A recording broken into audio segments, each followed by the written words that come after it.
Você sabe quais são os incidentes que podem acontecer no processo de execução? Eu sou Renato Veloso, sou juiz de direito e professor, e neste canal eu ajudo estudantes e profissionais de direito a compreenderem melhor a teoria e alinhá-la com a prática jurídica. Isso de uma forma descomplicada. Eu já convido você a se inscrever no meu canal e lembre-se, ative o sininho, porque toda vez que lançarmos um vídeo novo, você receberá uma notificação. Na Pílula Jurídica de hoje, nós vamos conversar sobre os incidentes no processo de execução. Lembrando que esta Pílula Jurídica faz parte de uma série onde estamos estudando o processo de execução.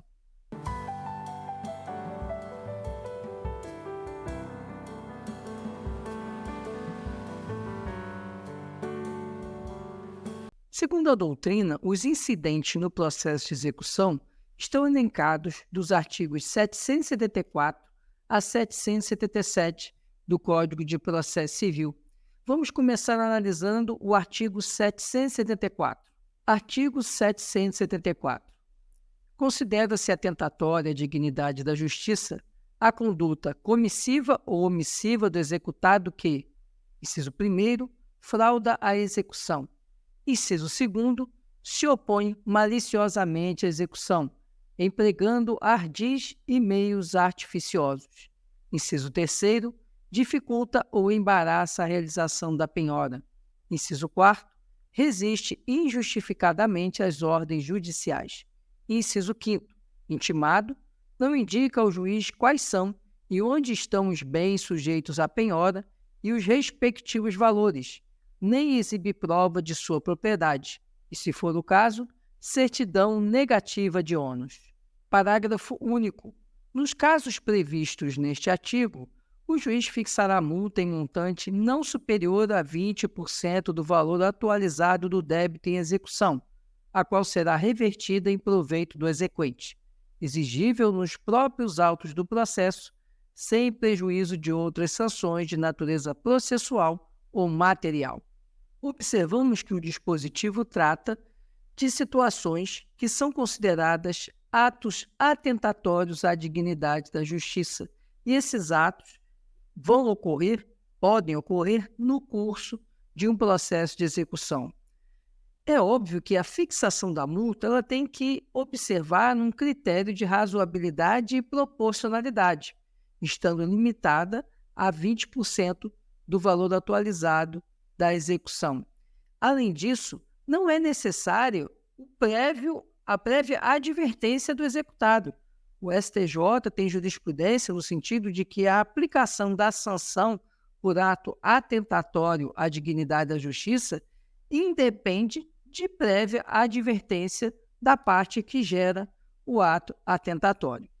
Além disso, uma última questão importante é que essa multa ela vai ser executada nos próprios autos da execução. Não há necessidade de ingressar com uma outra ação de execução para cobrar essa multa que, por acaso, venha a ser fixada durante o processo executivo. Vamos agora analisar o artigo 775 do Código de Processo Civil. Artigo 775. O exequente tem direito de desistir de toda execução ou de apenas alguma medida executiva. Parágrafo único.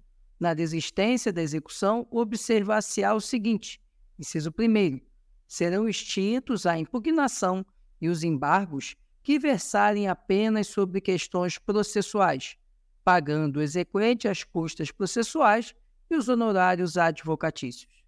Inciso 2º, nos demais casos, a extinção dependerá da concordância do impugnante ou do embargante.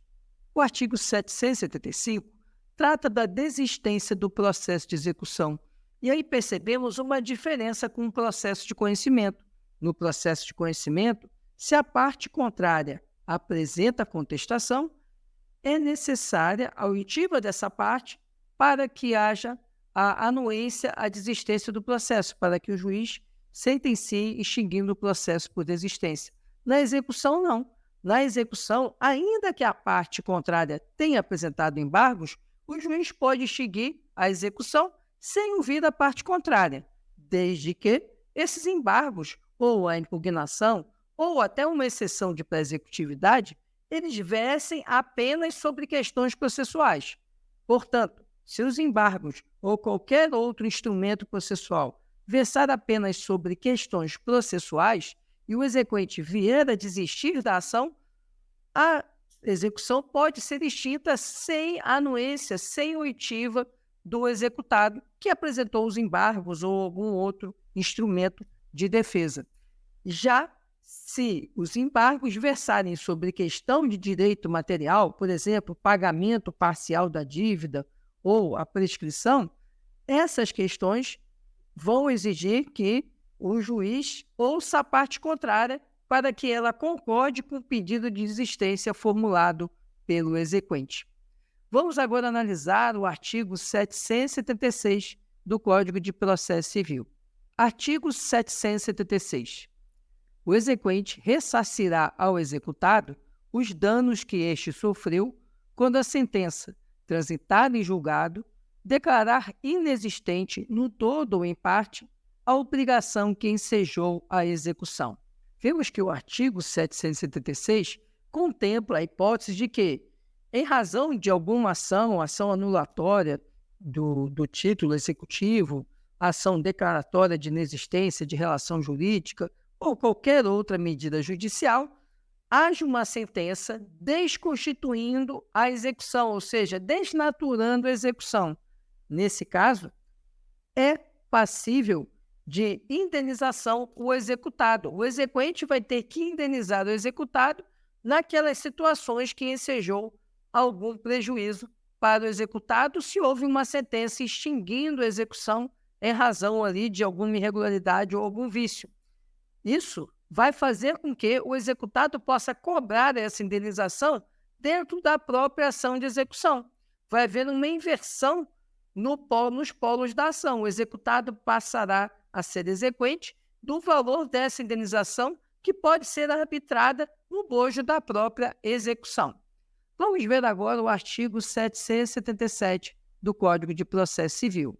Artigo 777. A cobrança de multas ou de indenizações decorrentes de litigância de má-fé ou de prática de ato atentatório à dignidade da justiça será promovida nos próprios autos do processo.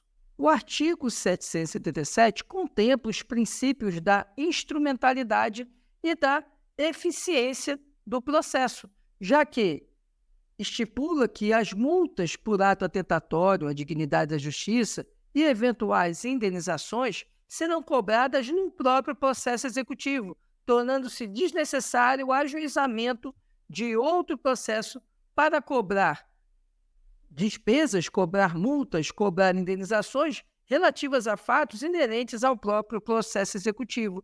Isso tudo vai ocorrer dentro do próprio processo executivo que estava ali em tramitação e continuará para a cobrança dessas multas ou de indenizações. Esse era o conteúdo que tínhamos para a nossa pílula jurídica. Se você ficou com alguma dúvida, deixe nos comentários que nós vamos responder com muito prazer. Se você tem alguma sugestão de tema para trabalharmos, deixe também no comentário que nós vamos preparar uma pílula jurídica sobre o assunto que você está sugerindo. Peço que você curta, comente e compartilhe para que outras pessoas que estão estudando direito, que trabalham com direito, possam ter acesso a esse conteúdo e nós possamos enriquecer o conhecimento jurídico. Muito obrigado por sua atenção e até a próxima.